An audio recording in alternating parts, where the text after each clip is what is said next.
حضرت عبداللہ بن حذافہ جہاد کر رہے تھے، روم کے عیسائیوں نے گرفتار کر لیا، 1000 آدمی نے مل کے پکڑا، گرفتار نہیں ہوتے تھے صحابی، 1000 آدمی نے گھیرا ڈالا، گرفتار کر کے لے گئے، اور جب بادشاہ کے سامنے گئے تو وزیر کہنے لگا بادشاہ بندہ بڑے کام کا ہے، اگر ہمارے قابو آ گیا تو فائدہ دے گا۔ صحابی ہیں حضرت عبداللہ بن حذافہ، حضرت فاروق اعظم کا زمانہ ہے، اگر قابو آ گیا تو فائدہ دے گا۔ بادشاہ کہنے لگا کیوں، کیا خوبی ہے؟ کہنے لگے ہم 1000 آدمی تھے، یہ اکیلا قابو نہیں آ رہا تھا، 1000 آدمی تھی، اگر ہماری فوج میں شامل ہو گیا تو بہت بڑا جرنیل ملے گا۔ بادشاہ کہنے لگا کوئی مسئلہ نہیں، 2-3 چیزیں ہوتی ہیں بندے کو خریدنے کے لیے، خرید لیتے ہیں۔ بادشاہ کہنے لگا عبداللہ جتنی دولت تجھے چاہیے میں تجھے دے دیتا ہوں، میرے لشکر میں آ جا، معاذ اللہ اسلام چھوڑ دے۔ حضرت عبداللہ بن حذافہ کیا فرماتے ہیں بڑا تو بیوقوف ہے، میں نے دولت کمانی ہوتی تو مدینے میں بیٹھ کے تجارت کرتا، میں دولت کمانے نہیں نکلا، میں تو رسول اللہ کی رضا کمانے کے لیے نکلا ہوا ہوں۔ دولت کمانی ہوتی تو کسی مارکیٹ میں ہوتا، میدان میں آنا تو شہادت ہے مطلوب مقصود مومن، نہ مال غنیمت نہ کشور کشائی، یہ دولت تو لونڈی ہے رسول اللہ کے دروازے کی، یہ تو پیچھے پیچھے پھرتی ہے نبی پاک کے غلاموں، یہ کمانی ہوتی تو میں کسی مارکیٹ میں ہوتا، میدان میں تھوڑا ہوتا۔ عبداللہ بن حذافہ سے دوسری چال چلی، کہنے لگے میاں عہدہ جو تجھے چاہیے، میں بادشاہ ہوں، میرے نیچے جو عہدہ تو کہے گا وہ تجھے مل جائے گا۔ حضرت عبداللہ بن حذافہ کہنے لگے شاید تجھے پتہ نہیں میری تعریف کیا ہے، شاید تو جانتا نہیں میری تعریف کیا ہے۔ کہا صاحب کی کیا تعریف ہے؟ کہنے لگے میں رسول اللہ کا صحابی ہوں، اور کائنات میں سب سے بڑا عہدہ مصطفیٰ کے صحابی ہونے کا عہدہ ہے۔ صحابہ وہ صحابہ تھے جن کی ہر صبح عید ہوتی تھی، خدا کا قرب حاصل تھا، نبی کی دید ہوتی تھی۔ فرمایا میں نے حضور کے جلوے دیکھے ہوئے ہیں، مجھے عہدے کی ضرورت ہی نہیں، اور میں نے عہدہ لینا ہوتا تو میں سیاست کرتا، میں تو شہادت لینے نکلا ہوں میدان میں، عہدے کا میں نے کیا کرنا ہے؟ اب بادشاہ کہنے لگا اسے قتل کر دو، وزیر کہنے لگا نہیں، ایک بات اور ہے، مجھے ایک چال اور چلنے دو۔ کہا وہ کیا؟ کہنے لگے میری بیٹی بڑی خوبصورت ہے، مجھے موقع دو، اپنی بیٹی کو سجا بنا کے، وہ جوان جس کی جوانی اتنی بڑی ہے کہ 1000 آدمی مقابلے میں کھڑا نہیں ہوتا، اس جوان کے کمرے میں رات کی تنہائی میں بنا سوار کے بی بی کو بھیجا۔ وہ بی بی کہتی ہے میں ساری رات بن سور کے اس صحابی کے کمرے میں بیٹھی رہی، لیکن یہ کیا شخص تھا، ساری رات ہی مصلے پہ بیٹھا رہا، ساری رات ہی، کچھ دیر تھک جاتا تو یہ کریم رسول پہ درود پڑھنا شروع کر دیتا۔ بی بی کہتی ہے سحری ہو گئی تو میں نے چھو کے دیکھا کہ انسان ہے کہ جن ہے، یہ بندہ ہے کہ فرشتہ ہے، چھو کے دیکھا۔ کہنے لگے پیچھے ہٹ جا، میں نے کہا میں نے تو سنا تھا تو 1000 کے مقابلے میں ہے، اور تو اتنا بے حس ہے کہ بنی سوری دلہن بیٹھی ہے، تو نے نظر نہیں کی؟ عبداللہ بن حذافہ، بی بی کہتی ہے نظر پھر نہیں اٹھائی، نظر پھر جھکی ہوئی ہے۔ کہنے لگے بی بی میں مجبور ہوں، اب میرے اوپر کوئی حسن نہیں چلتا، میں نے جلوائے ودھا کا دیدار کیا ہوا ہے، اب میری نگاہوں میں جچتا نہیں کوئی، اس لیے کہ جیسے میرے سرکار ہے ایسا نہیں کوئی، کبھی بھی اب نہیں کسی کا میرے اوپر جادو چلتا، میں نے مصطفیٰ کو، اور کہا ذرا پیچھے ہٹ کے بیٹھ، مجھے میرے رسول نے غیر محرم سے بچنے کا حکم دیا ہے، ذرا پیچھے ہٹ کے بیٹھ۔ سحری کا وقت تھا، وہ بی بی کہتی ہے اس نوجوان کے جملے میرا سینہ چیر گئے، کلیجہ پھٹ گیا، چیخ نکلی، میں کفر کے عالم میں روئی۔ میں نے کہا مجھے بتا تو صحیح، آخر یہ جذبہ کہاں سے ملتا ہے، آخر یہ روشنی تو میں نے دیکھی نہیں، کہاں سے آتی ہے؟ ایک میرا باپ ہے جو بنا سور کے مجھے تیرے کمرے میں چھوڑ گیا، بتلا یہ کہاں سے کیف آتے ہیں؟ عبداللہ بن حذافہ کہنے لگے اگر کیف لینا ہے تو بھی میرے مصطفیٰ کا کلمہ پڑھ جا، آجا دروازے رسول پہ جھک جا، مل جائے گا۔ سویرے دروازے پہ باپ آیا بیٹی سے رزلٹ لینے، دروازہ کھولا تو بیٹی نقاب پہنے باہر آئی۔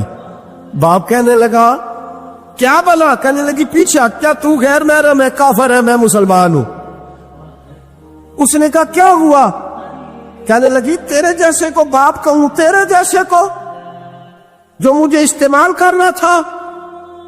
میں تجھے باپ نہیں مانتی، میں اب رسول والی ہو گئی ہوں، میں حضرت فاطمہ کی کنیزہ ہو گئی ہوں، میں اب نبی کریم کی خادمہ ہوں، خبردار میرے قریب نہ آنا۔ یہ دعوی بھی ناکام ہوا۔ اب حضرت عبداللہ بن حذافہ کے سامنے موت کھڑی کی، ایک کڑا میں تیل گرم کیا، کہنے لگے تجھے اس میں جلایا جائے گا۔ حضرت عبداللہ بن حذافہ رضی اللہ تعالیٰ عنہ جب جلنے کے قریب ہوئے تو رونے لگے۔ روم کا بادشاہ کہنے لگا شاید ڈر گیا ہے، کہنے لگے اب سمجھ آئی ہے، اب تجھے پتا چلا ہے، چل آ جا۔ حضرت عبداللہ بن حذافہ کہنے لگے تو کافر ہے، تیری کافروں والی سوچ ہے، اس لیے نہیں رویا کہ موت سے ڈر گیا ہو، میں تو اس لیے رویا ہوں کہ ایک جان ہے، وہ نبی پاک پہ قربان ہو رہی ہے، کاش رب مجھے 1000 جان دیتا، میں ساری مصطفیٰ پہ قربان کر دیتا۔ فاضل بریلوی فرماتے ہیں کرو تیرے نام پہ جاں فدا، نہ بس ایک جاں 2 جہاں فدا، اور میرا 2 جہاں سے بھی نہیں جی بھرا، میں کروں کیا کہ کروڑوں جہاں نہیں۔ اور میاں صاحب فرماتے ہیں وہ کچا رنگ للاری والا جڑا چڑھدا لیندا رہندا، اے عشق تیرے دا رنگ محمد چڑھ جائے پھر نہیں لینا، عشق تیرے دا رنگ محمد چڑھ جائے پھر یہ نہیں لینا۔ میرے بھائی وہ روم کا بادشاہ کہنے لگا دنیا میں نے بھی بڑی دیکھی ہے، پر جیسے پاک صاحب مصطفیٰ کے غلام دیکھے ایسا میں نے کوئی نہیں دیکھا۔ او بھائیو، نظر پاک ہو، روح پاک ہو، مزاج پاک ہو، پھر انسان بڑے بڑے کام کرتا، پھر وہ مہمات کو سر کرتا، پھر وہ صرف ایک گھر کے لیے نہیں، وہ ملت کے لیے فائدہ مند ہوتا ہے، پھر وہ گھرانوں کو لے کر چلتا ہے، پھر وہ بڑے بڑے معاشرے تشکیل دیتا ہے۔ میرے رسول کریم صلی اللہ علیہ وسلم نے پاک صاف ذہن کے لوگ تیار کیے۔ حضرت مرثد فرماتے ہیں میں ایک عورت پہ عاشق تھا، جب کلمہ پڑھا نبی پاک نے میری پشت پہ ہاتھ پھیرا، میں نے کہا حضور کوئی نصیحت؟ نبی پاک نے فرمایا نظر کو پاک رکھنا۔ آپ فرماتے ہیں عورتیں میرے پیچھے بھاگا کرتی تھیں اور مجھے کہا کرتی تھی اب تو دیکھتا کیوں نہیں؟ تو میں نے کہا پتا مجھے بھی نہیں، مصطفیٰ کی ایک نظر ہوئی ہے، رب نے سارے محل کو چہل دور فرما دیے، سارا کچھ ہی بدل گیا۔ ملت کے جوانوں یاد رکھو، حضرت عائشہ صدیقہ کے پاس لوگ آئے، آ کے عرض کیا اے اماں جی بارش نہیں ہوتی، قحط پڑ گیا ہے۔ اس بات کو نا ذرا دل کی گہرائیوں سے سننا۔ مسجد نبوی ہے، مسجد نبی کے ساتھ ادھر دیکھیے گا ذرا، یہ مسجد ہے، مسجد کے ساتھ حضور کی قبر ہے، ساتھ حضرت عائشہ کا حجرہ ہے، پہلے حضرت عائشہ پھر حضور کا روزہ، پھر آگے بولتے جائیے آگے کیا ہے، چاہیے تھا نا سیدھے مسجد جاتے۔ حضرت عائشہ کے پاس آئے، توجہ کرنا میری بات، کہ اماں جی بارش نہیں ہوتی کیا کریں؟ اماں جی نے مسجد نہیں بھیجا، کہنے لگی اس طرح کرو حضور کے دروازے پہ جاؤ اور جا کے نا نبی پاک جہاں دفن ہے وہاں تھوڑی سی نا جو حضور کے سر والی جگہ ہے نا قبر پہ، وہ چھت تھوڑی سی کھول دو، چھت کھول دو۔ صحابہ کہتے ہیں ہم گئے جہاں حضور کی قبر انور کی، حضور آرام فرماتے، سرانے والی سائڈ سے تھوڑی سی چھت کھولی، ابھی کھولی تھی اللہ نے فوراً بارش عطا فرما دی، فوراً۔ کہتے ہیں جب بارش ہوئی تو ہم مسجد میں شکرانے کے نفل پڑھنے چلے گئے، حضرت عائشہ کے وسیلے پہ روضہ رسول پہ، اور روضہ رسول کے وسیلے سے اللہ کی یہ طریقہ تو ہمیں صحابہ سکھا رہے ہیں، خدا خدا کا یہی ہے در، نہیں اور کوئی مفر مکر، جو وہاں سے ہو یہیں آ کے ہو، جو یہاں نہیں تو وہاں نہیں۔ صحابہ تو دروازے رسول پہ جا رہے ہیں، ایک بار نہیں بار بار جا رہے ہیں، تو اکڑ کے پھر رہا ہے، اکڑ کے پھر رہا ہے۔ بڑی ضروری ہے یہ بات کرنی، بڑی ضروری، اور یہ بات آپ کے لیے سیکھنی، ذرا غور کریں۔ شیطان کی غلطی کیا ہے پتہ ہے آپ کو؟ اللہ کو نہیں مانتا تھا، شیطان کی غلطی کیا تھی؟ بولے کس کو ہے؟ لا الہ الا اللہ کو نہیں مانتا تھا، اللہ کو نہیں مانتا تھا؟ نہیں تو انہیں پتہ نہیں نہ اس گل دا۔ تو میں تو اگر پوچھا نا اج دی خبر کی یہ تازی تو تمہیں پتہ ہے، اور بھائی اس کو بھی سمجھیں، یہ عقیدہ ہے، یہ ایمان ہے، میری منت ہے، اس کو سمجھ لو، یہ کام آئے گا۔ یہاں عجیب رٹا ہے، یہاں لوگ معاذ اللہ تبارک و تعالی اللہ کا نام لے کے در رسول سے دور کر رہے ہیں۔ بہت بڑا دھوکہ ہے، بہت بڑی زیادتی ہے، امت کے دلوں پر خنجر چلتا ہے، اور میرا تو کلیجہ پھٹتا ہے جب میں ایسی تحریریں پڑھتا ہوں سن۔ یار تو کیا بیان کر رہا ہے؟ ڈر اللہ سے مرنا نہیں، نبی پاک کو منہ نہیں دکھانا، تو کیا کر رہا ہے؟ بتا نا شیطان کی غلطی کیا تھی؟ وہ تو صاف ستھری بات کر رہا تھا، یا اللہ ایک نہیں تو لاکھ سجدہ کرا میں تجھے کرتا ہوں۔ اللہ نے فرمایا ادھر آنا، میرے محبوب کو سجدہ کر۔ کہنے لگا نہیں کرتا، فرمایا فخرج فإنک رجیم، نکل جا تو لعنتی ہے۔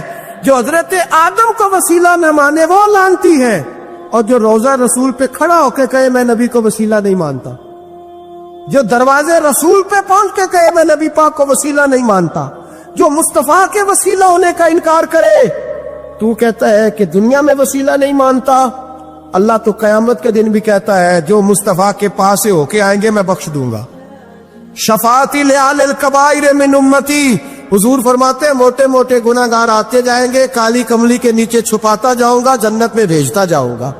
وہاں قیامت میں تیری معافی نہیں ہو رہی، تو یہاں نہیں مان رہا۔ بریلی کے امام فرماتے آج لے ان کی پناہ، آج مدد مانگ ان سے، کل نہ مانیں گے قیامت میں اگر۔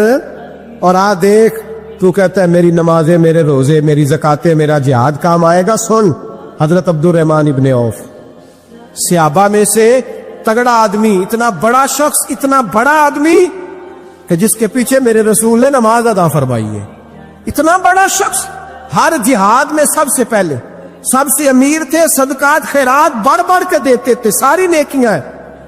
ایک بی بی نبی پاک کے لیے قمیض بنا کے لائی، ایک حدیثی ہے، یہ بخاری مسلم، ایک حدیثی ہے کہ چادر بنا کے لائی، چادر بنا کے لائی، بڑے اچھے نقار نکالے، دروازے رسول پہ آئی، حضور میری قبول کر لے۔ نبی پاک نے چادر اوڑی، اگرچہ ان کا نام شارحین نے لکھا ہے، صحیح حدیث میں صرف ایک صحابی کے لفظ ہے۔ شارحین کہتے ہیں کہ وہ عبد الرحمن ابن عوف تھے، چلو یار کوئی اور بھی تھے تو صحابی تو تھے نا، صحابی سے زیادہ تو نیک عمل ہم نہیں نہ کر سکتے۔ وہ صحابی تھے، یہ حضرت عبد الرحمن ابن عوف تھے، آئے آ کے کہنے لگے یا رسول اللہ بڑی پیاری لگ رہی ہے آپ کو چادر۔ حضور بنانے والے نے تو بڑی بنائی تھی، پر جب آپ پہ آئی ہے پھر تو نور علی نور ہی ہو گئی ہے۔ حضور بڑی پیاری، کیا بات ہے، کیا بات ہے، مکھ چند بدر شاہ شانی ہے، متھے چمک دی لاٹ نورانی ہے، کالی زلف تے اکھ مستانی ہے، مخمور اکھی ہن مد بھریاں۔ سبحان اللہ سبحان اللہ سبحان اللہ، ما اجملکا ما اکملکا۔ اور جو آخر میں بات کی وہ بڑی بڑی منفرد ہے، کتھے مہر علی تے کتھے تیری ثنا، مشتاق اکھی کتھے جاڑیاں۔ پھر کہنے لگے کوئی مثل نہ ڈھولن دی، تو چپ کر مہر علی ایتھے جا نہیں بولن دی، تو چپ کر مہر علی ایتھے جا نہیں لم جاتی نظیر کا فی نظر مثلے، تو نشد پیدا جانا ایتھے جا نہیں بولن دی۔ جناب عبد الرحمن، حضور کیا بات ہے، والضحیٰ واللیل اذا سجا، حبیب کیا بات ہے۔ حضور نے فرمایا تجھے اچھی لگ رہی ہے؟ کہا حضور بڑی اچھی لگ رہی ہے، قربان جاؤں، کون دیتا ہے دینے کو منہ چاہیے، دینے والا ہے سچا ہمارا نبی۔ حضور نے فوراً چادر اتاری، کہا عبد الرحمن لے لو، دے کے حضور چلے گئے۔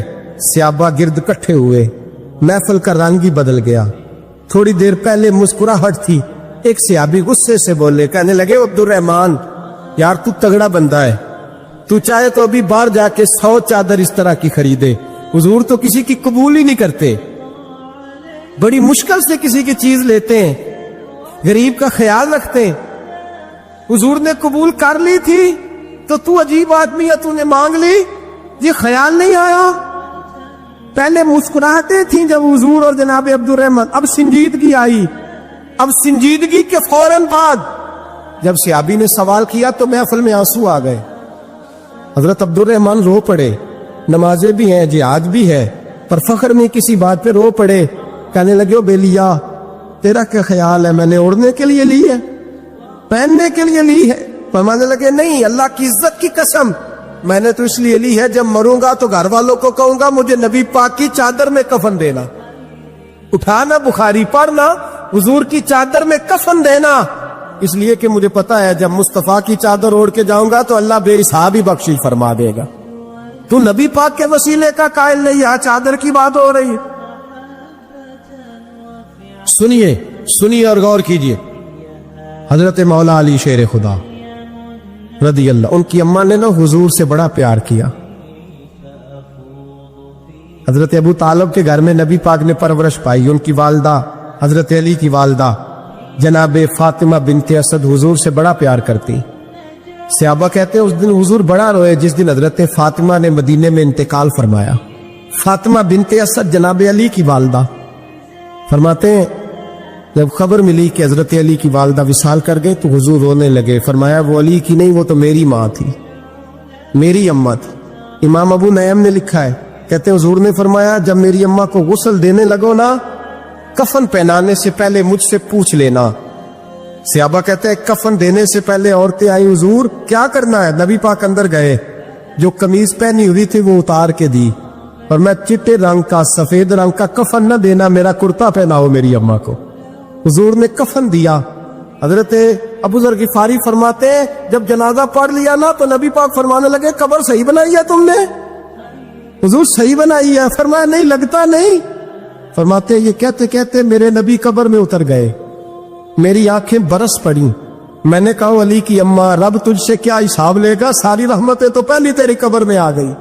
عشق سرکار کی ایک شمع جلا لو دل میں، بعد مرنے کے قبر میں بھی اجالا ہوگا۔ نبی پاک قبر میں لیتے پھر بیٹھے، فرمایا صحیح ہے قبر۔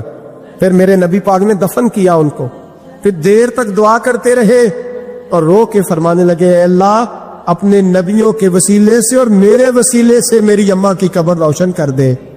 حضرت ابو ذر فرماتے ہیں کسی کا دل نہیں کرتا اس کی ماں مرے، آج میرا دل کرتا تھا کاش میری مر جاتی، یہ فضیلت میری اماں کو نصیب ہوتی۔